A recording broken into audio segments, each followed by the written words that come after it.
Okay, so welcome to Sponsor More Downlines training video number 2. Once again, this is Edward Reformina, author of Pinoy MLM Expose ebook and the creator of Sponsor More Downlines.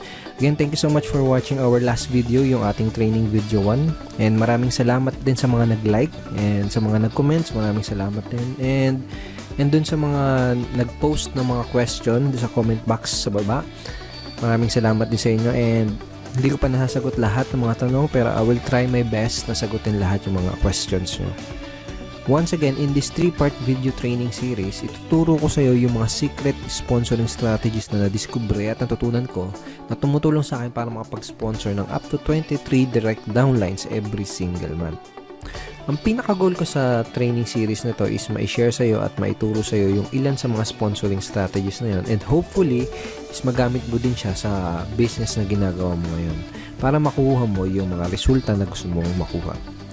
Okay? Dun sa first video, pinag-usapan natin yung mga common problems na nararanasan ng mga Pinoy networkers. And sa video 1, tinuro ko din sa iyo kung paano ka makakapag-save ng valuable time mo, ng effort at ng pera by learning how to sort out or learning how to pre-qualify your prospects. And dun sa video number 1, binigyan din kita ng ilang mga lines na magagamit mo para malaman mo kung qualified ba yung prospects na kinakausap mo. Okay? Dito naman sa video number 2, ang mga pag-uusapan natin ay yung mga common MLM myths, number 1 challenge yung mga Pinoy networkers, and tuturo ko din sa iyo kung paano mo sasagutin yung top 3 most common MLM objections. Okay? So, una natin pag-usapan ay yung common myths o yung mga maling akala ng mga networkers. Ito yung mga myths na pinaniniwalaan ng mga Pinoy networkers na pumipigil sa kanila para maging successful at para magkaresulta. Okay, ano na yung mga myths na yun? Una, hindi ako makapag-sponsor dahil wala pa akong resulta o hindi pa ako kumikita. Madalas mong maririnig to sa mga networkers. Kadalasang marinig mo sa kanila is hindi ako makapag-recruit, hindi ako makapag-sponsor, o wala pa akong downlines kasi hindi pa ako kumikita o kaya wala pa akong resulta. Isa to sa mga myth na pinaniniwalaan ng mga networkers, kaya madalas mo itong maririnig sa kanila. Okay? Pangalawang myth is maraming tao ang negative ang tingin sa network marketing. Karamihan ng networkers ang nasa isip nila, lahat ng taong kinakausap nila ay negative. Lahat ng kamag-anak nila ay negative sa network marketing. Okay? Isa yan sa mga myth na pinaniniwalaan ng mga networkers. Pangatlo, hindi ako makapag-recruit dahil hindi ako magaling mag-convince. Isa to sa madalas na marinig mo sa mga, even in my team, my personal team, tsaka sa mga networkers na from other companies na nakakausap ko, madalas ko narinig ito. Karaniwang sinasabi nila ay hindi ako nahihirapan ako sa business ko, hindi ako makapag-sponsor kasi hindi ako magaling mag-convince. Okay? So ito yung tatlong maling akala or common myths na pinaniniwalaan ng mga networkers. Mamaya babalikan natin itong mga common MLM myths na to, pero ngayon gusto ko munang ipakita sa iyo yung ginawa ko couple of weeks ago. Basically, nag-survey ako sa 1,000 mahigit na Pinoy network marketers from different MLM company. Doon sa survey na yon, may tanong na ito, ano yung pinakamadalas na objection na nakuha mo mula sa mga prospect mo? Okay, ito yung mga naging sagot nila. Ang pinakamataas na sinabi ng mga Pinoy networkers na kadalasan natatanggap nila mga objections sa ito, wala akong pera. Okay, 21%. And pumangalawa is yung pyramiding ba yan, which is 18%. And pumangatlo, na pinakamadalas na nakukuha nilang objections is ito. Magkano na bang kinita mo dyan? O magkano na bang kinikita mo dyan? Parang ganun. Kung titignan mo yung resulta dito sa survey na to, makikita mo na related yung mga objections na natatanggap ng mga Pinoy networkers dito sa mga common MLM myths na pinaniniwalaan ng karamihan networkers. Okay? For example, ito. Hindi ako makapag-sponsor dahil wala pa akong resulta. Kaya iniisip ng mga networkers na totoo to dahil kadalasan na tinatanong sa kanila ng mga prospects ay yung objection na magkano na bang kinita mo dyan.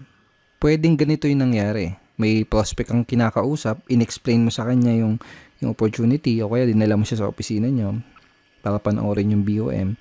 Ngayon, after niyang ma-explainan, nagtanong siya sa'yo, nagbigay siya ng objection na magkano na bang kinikita mo dyan? Ngayon, kung bago ka pa lang, normal lang na syempre, maliit pa lang or wala ka pang kinikita. At posible din na hindi mo pa alam kung paano sagutin ng tama ang ganitong klase ng objection. Ngayon, kung hindi siya sumali, ang magiging thinking mo ngayon, ang papasok ngayon sa isip mo, ay hindi siya sumali kasi hindi pa ako kumikita. Ay hindi siya sumali kasi maliit pa lang yung kinikita ko. Ay hindi siya sumali kasi wala pa akong resulta. Okay na gets mo? Yung pangalawa, tingnan natin. Maraming tao ang negative ang tingin sa network marketing. Posible din na may prospect ang kinakausap na explainan mo na siya. And then, nagbigay siya ng objection na pyramiding ba yan? Ngayon, kung hindi mo alam sagutin ng tama tong objection na yan, hindi mo siya mapapasali. Ngayon, ang thinking mo ngayon, ang iniisip mo ngayon, ang daming negative sa network marketing. Lahat ng kinakausap mo negative sa network marketing. Pero ang totoo, hindi mo lang alam sagutin yung objection na yun ng tama. Pangatlo, itong wala akong pera. See, dito sa Common MLM Meets, hindi ako mapag-recruit dahil hindi ako magaling mag-convince. Possible na may prospect ang kausap, sinabi niya na wala akong pera, maganda yung opportunity, wala akong pera. Ngayon, dahil wala siyang pera, hindi mo siya napasali. Posibleng pumasok sa isip mo na hindi ko siya napasali kasi hindi ako magaling mag-convince. Ganun. So, related itong mga common MLM objections na to doon sa common MLM myths na pinaniniwalaan ng mga networkers. Ibig sabihin, walang katotohanan itong mga paniniwala na to, itong mga myths na to, kaya nga myth, di ba? Dulot lang to ng mga objections na madalas itanong sa ating mga networkers. Okay? Itong mga myths na to, dulot lang yan ng mga objections na hindi alam sagutin ng tama. Kung isa ka sa mga networkers na dating naniniwala dito sa mga yan, I'm here to tell you na walang katotohanan ng mga yan.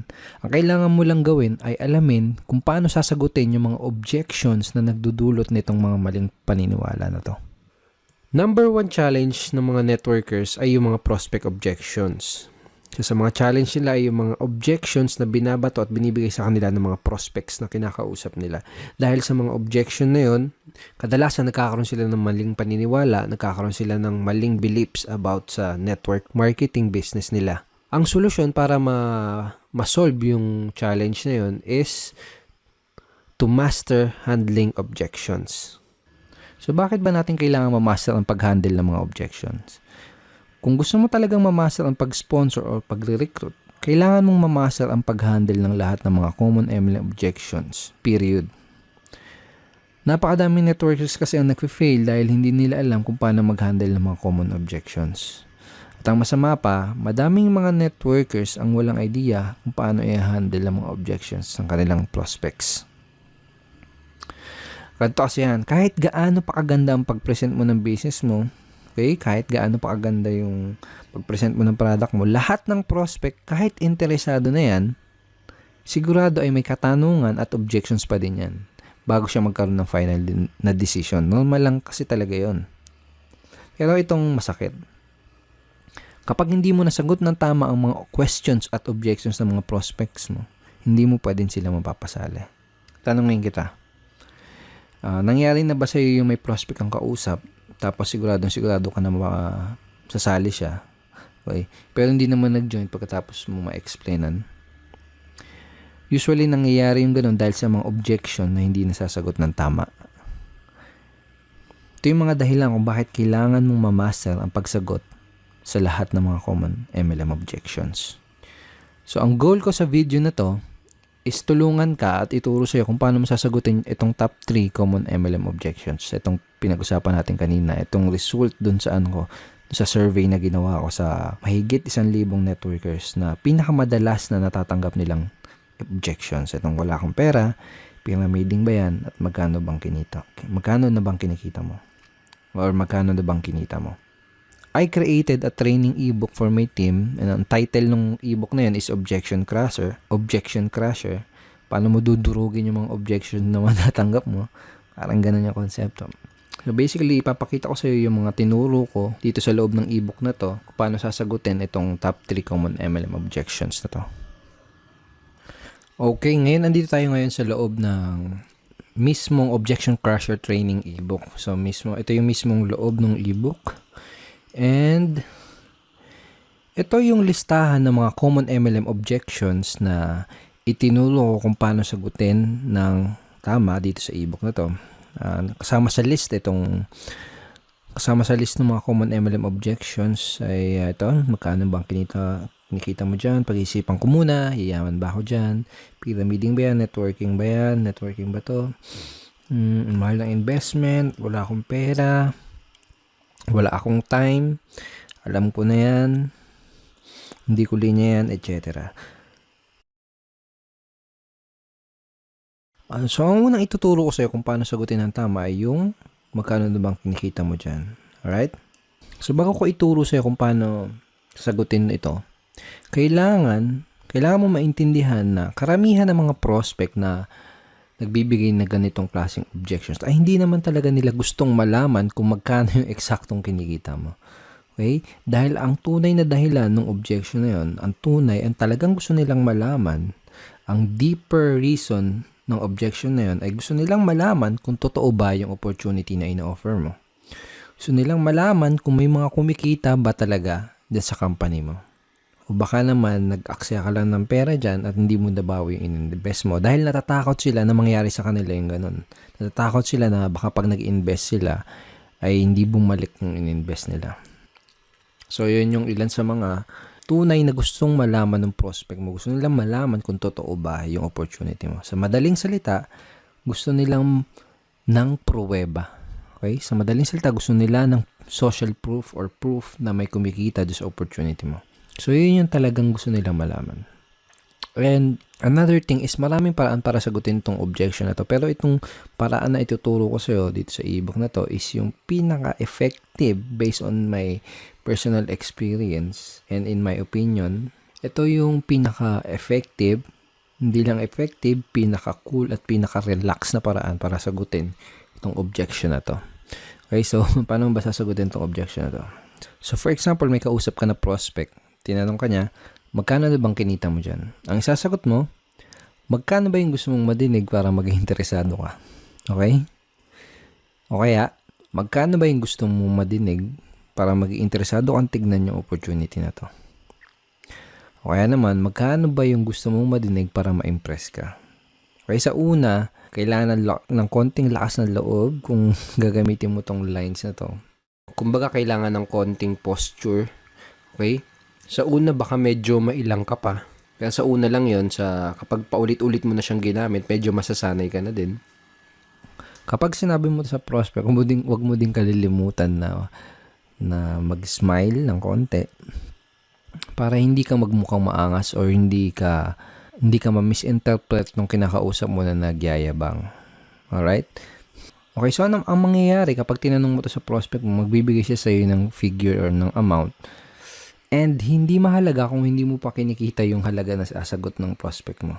Kailangan lang ay may mga alam kang success stories from your company dahil gagamitin mo yung mga istorya or mga stories or kwento ng mga successful person in your company doon sa sagot mo. Okay? Kung wala kang alam ng mga storya ng mga successful upline sa company nyo, ang gawin mo, manood ka at makinig ng mga business presentation nila dahil most of the time, kinukwento nila yung storya nila kung paano sila nagsimula, kung paano sila naging successful. Okay? So, make sure na manood ka ng mga business presentation or business talk ng mga successful upline sa company nyo. So, parang ganito yung magiging flow ng pag-uusap nyo ng prospect mo pag sinagot mo na yung objection na yun. Okay? So, prospect, magkano ba ang kinikita mo dyan? Ikaw, magkano bang gusto mong madinig para maging interesado kang tignan maigi itong business na to? So, for example, sinagot niya 30,000 o kaya kung ano man, kung 50,000, 100,000, 1 million, kung ano man yung sagot niya, kung kumikita ka na ng ganun, sabihin mo lang, great, yan ang kinikita ko dito. Gusto mo bang ituro ko sa'yo kung anong ginawa ko? Yun lang. Kung hindi mo pa kinikita yung sinabing figures ng prospect mo, ang sasabihin mo lang is ito. Well, basically, kakasimula ko pa lang sa business na to, kaya hindi ko pa nare-reach yung ganyan level ng income o hindi ko pa naabot yung ganyang income. Pero let me tell you about blank kung sino yung tao na gusto mong ikwento sa kanya na kumikita na ng ganyan dito sa company na to. Gusto mo bang malaman kung ano yung ginawa niya para kitain yung ganong income? Okay? Pagkatapos, kwento mo yung maikling storya ng taong binanggit mo. Okay? So, hindi kailangan na mahaba kahit maiksing storya lang. Then, kapag nakawento mo na sa kanya yung storya ng successful member na yon sa inyong company, Ang next na sasabihin mo ay ito. Kung willing ka ding aralin yung ginawa niya, posible, okay? Posible din nakitain mo yung income na kinita niya. Willing ka bang matutunan at gawin yung ginawa niya? Pag sinabi ng prospect mo, oo. Okay, good. Ito yung unang gagawin mo para makapagsimula. Okay? So, hindi mo lang nasagot yung objection, possible pa na maklose mo siya doon sa business mo. These lines are very, very powerful. So, use this kapag may na-encounter ka na ganitong objection. Magkano na bang kinikita mo dyan? Okay? And again, sinabi mo dun sa prospect mo na possible. Posible din nakitain niya. Ibig sabihin, hindi mo ginagaranti. Okay? Sinabi mo, posible. Kung gagawin niya, kung aaralin niya yung ginawa ng upline mo na yun, yung successful na tao na yun sa company niyo, posible din nakitain niya yung income na yun. Sinasabi mo yun kasi it's not good to guarantee yung result na makukuha niya, di ba? Kasi magdedepende pa rin doon sa tao. Magdedepende pa rin yung resulta ng tao na yun doon sa action na gagawin niya. Okay? And last tip, maganda rin na idea kung ipapakilala mo siya doon sa mga successful and higher uplines doon sa team nyo or sa company nyo. Okay? Para mas tumibay yung social proof. Okay? Again, kasi kaya nga tinatanong to ng prospect mo kasi medyo may duda siya kung totoo ba yung opportunity na ginagawa mo. Okay, so ang next na objection na sasagutin natin at pag-aaralan natin ay yung objection na pyramiding ba yan or pyramiding ba to? Okay, so pag may nag-object sa'yo ng objection na to, pag may nagtanong sa'yo, pyramiding ba to? Ang sasagot mo ay ito. Yes, pyramiding to and welcome to Egypt. So yan. Hindi, biro lang. So, madami din paraan para sagutin tong objection na to. Pero itong ituturo ko sa iyo, yung isa sa pinakamadali, lalo na kung nagsisimula ka pa lang, and pinaka-enjoyable na paraan kung paano sagutin tong objection na to. So, for example, sabi sa'yo ng prospect mo is, pyramiding ba to? Tinanong niya. Sasagutin mo din siya ng tanong. Okay? Isa sa mga natutunan ko is, one of the best way to answer objections is to answer it with questions. Kumbaga, tanungin mo yung tanong nila. Okay? So, for example, in this objection, tinanong niya, pyramiding ba to? Tatanungin mo, anong ibig mo sabihin? Yung mga illegal? Okay? So, medyo ganun yung tono dapat. Parang patanong. Anong ibig sabihin mo? Yung mga illegal? Pag sinabi ng prospect na, ano yun? Yung tipong nangangako na mag-i-invest ka lang tapos dodoble yung pera mo kahit wala kang gawin? Sabihin ng prospect mo, Then, sabihin mo, yung mag-i-invest ka lang ng pera tapos wala kang makukuha ng produkto. Basta sabi nila, kikita lang yung pera mo. Sabihin ng prospect mo, Then, itatanong mo sa kanya, ganun ba yung hinahanap mo? Ganun ba ang hinahanap mo? Natural, isasagot ng prospect is hindi. Okay? Pag sinabi niyang hindi, ito yung sasabihin mo. Okay, that's good dahil kabaligtaran ito nun. So, in that way, ipinaalam mo sa kanya, kumbaga dito sa paraan na to ng pagsagot dito sa objection na to is parang dinefine mo kung ano yung pyramiding. At sinabi mo sa kanya na yung business mo, yung opportunity mo, is kabaligtaran nung definition na yun ng pyramiding. Of course, I'm assuming and dapat napakita mo na din sa kanya yung mga legal documents na magpapatunay na legal nga yung company nyo. Pero kaya ako tinuro sa iyo yung ganitong paraan is mostly kasi ng mga prospect mo na magbibigay ng gantong klase ng objections ay yung mga tao na hindi educated or walang idea sa difference o pagkakaiba ng pyramiding kumpara sa legitimate network marketing opportunity. So, mas magkakaroon ng sense sa kanila yung ganitong simpleng conversation lang. Okay, so use this simple objection handling script next time na may prospect na magtatanong sa'yo ng pyramiding ba to or pyramiding ba yan. Now, ang susunod na objection ay yung wala akong pera.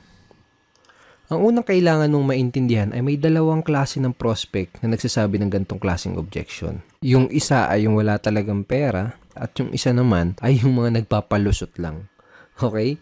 So, let me share you. Dati, nung nagsisimula pa lang ako sa network marketing, is madalas ko natatanggap tong objection na to. Pero ngayon, never. As in, never ko na siya natatanggap. Dahil remembers dun sa training video number 1 natin, chinare ko sa'yo, At sinabi ko sa'yo na kina-qualify o sinusort out ko maigi yung prospect ko bago ko ipakita sa kanya yung business presentation ko.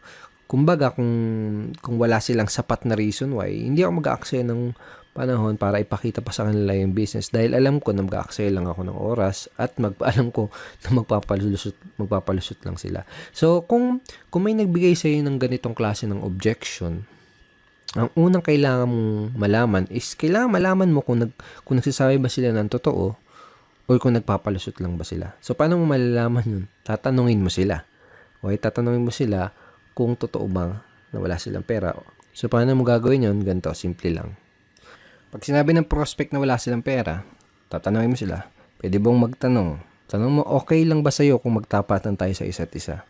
Ibig mo bang sabihin ay interesado ka sa business na to pero wala ka lang pera? O sinasabi mo lang na wala kang pera dahil mabait ka lang na tao at ayaw mo kong ma-offend kaya hindi mo kagad masabi na hindi ka interesado?